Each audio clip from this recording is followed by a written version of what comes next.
Canvoje kūrėme vaizdus ir video su dirbtiniu intelektu. Einam į Canvos programėlę, čia suvedame norimą šabloną. Aš pasirinkau sveikinimai, kadangi artėja šventės. Ir čia išmeta daug įvairiausių šablonų, tačiau pasirenku bet kurį tiesiog, kad būtų bent jau tas vadinamas išmatavimų šablonas. Ir toliau apačioje yra įrankių juosta ir čia spaudžiame magiškoji medija.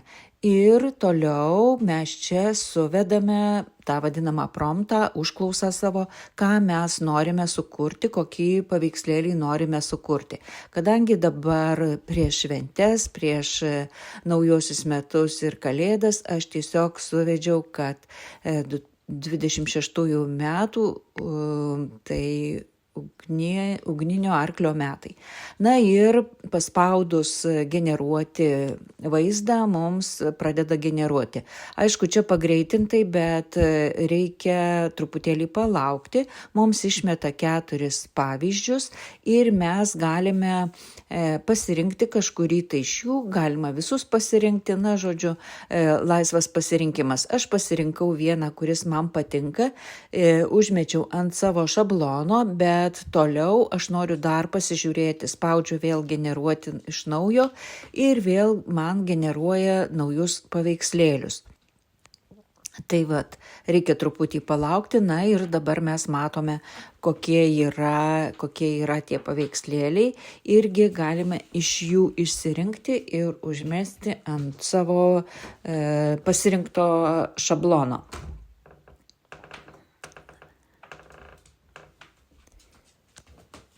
Aš vis tik pasirinkau tą ankstesnį ir dabar aš ant jo modeliuosiu, tarkim, kažkokį tai sveikinimo atviruką. Tai iš pasirinkto šablono ištryniau visus paveikslėlius, viską ir šį savo sukurtą su dirbtiniu intelektu paveikslą tiesiog ištampau, kaip sakoma, ir užrašau tekstą, su naujais metais.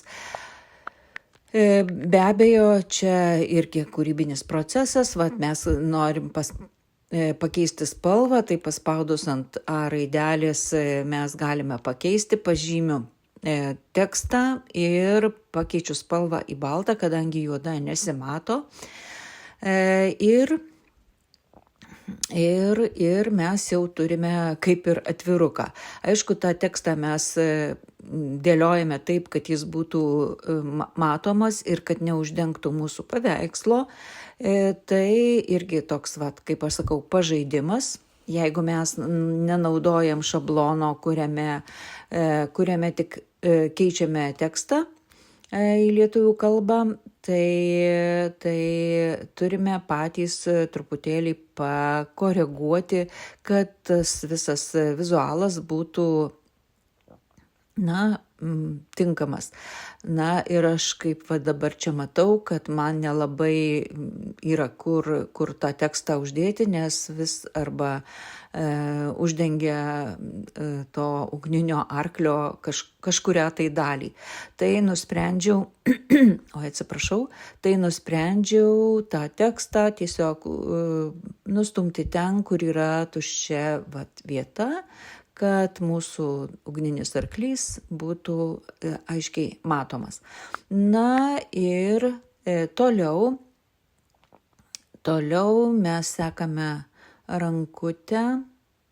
Aišku, mes paskui atsisiunčiam ir panašiai, bet dabar aš pasirenku naują lapą ir vėl einu prie generavimo paveikslėlių. Ir šį kartą aš suvesiu turbūt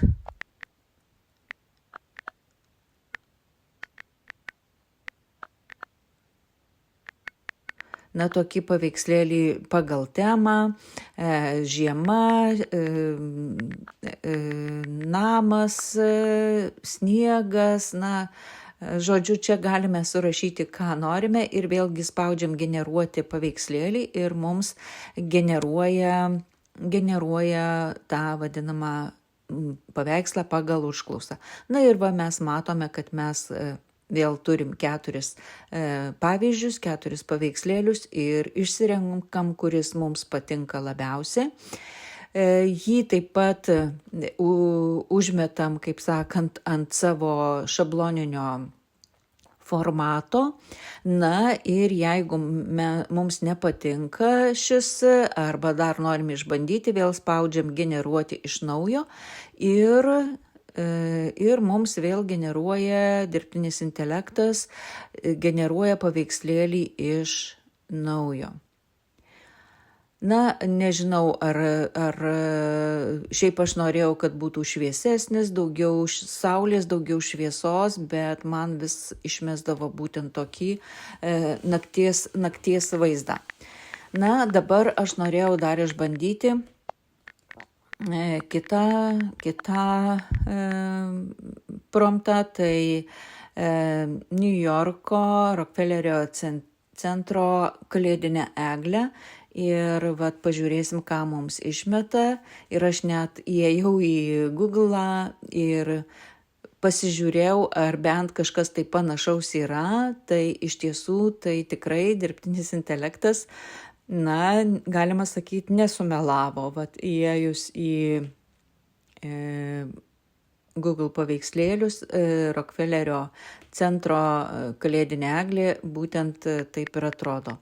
Na, dabar dar aš norėjau pažiūrėti, kaip sugeneruoja su žmonėmis, tai irgi suvedžiau promptą, kaip matot, apie šeimą prie kūčių stalo. Ir vėlgi generuoti vaizdus paspaudžiam, generuoti vaizdus. Aišku, čia aš truputėlį montuojant pagreitinau tą generavimo procesą, bet natūroje reikia palaukti keletą minučių, kol sugeneruoja tą paveikslėlį. Taip, generuojam. Beje, dar noriu pasakyti, kad čia šis video yra kaip generuojama telefone, kaip dirbama Canvoje telefono programėlėje, kompiuterį galbūt viskas truputėlį bus kitaip. Na va, mes turime didelę šeimą, laimingą, džiaugsmingą prie kūčių stalo. Na, galime dar grafikos paveikslėlius, taip pat vėlgi suvedu ugninis 26 metų arklys, arklio metai ir mums sugeneruoja štai tokį grafinį paveikslėlį. Taip pat vėlgi ta pati procedūra, mes galime daugiau suvesti kažkokių užklausų, na ir galime vaizdo įrašai. Taip pat pagal temą, kadangi video yra prieš Kalėdas, prieš naujus metus, tai ta tema ir mano užklausa. Paveikslėliai greičiau generuojami, video truputėlį ilgiau. Na ir mes turime kokį ugninio arklio metų video. Aišku, man jis nelabai patiko, aš per naują paspaudžiau generuoti vaizdą, generuoti video ar vaizdą. Taip.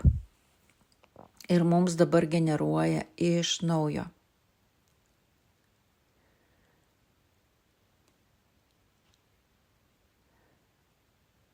Taip, na, man šis labiau patinka ir aš jį tiesiog galiu irgi uždėti, nukelti į savo šabloną, pasirinktą šablono išmatavimus ir turim tokį vaizdą.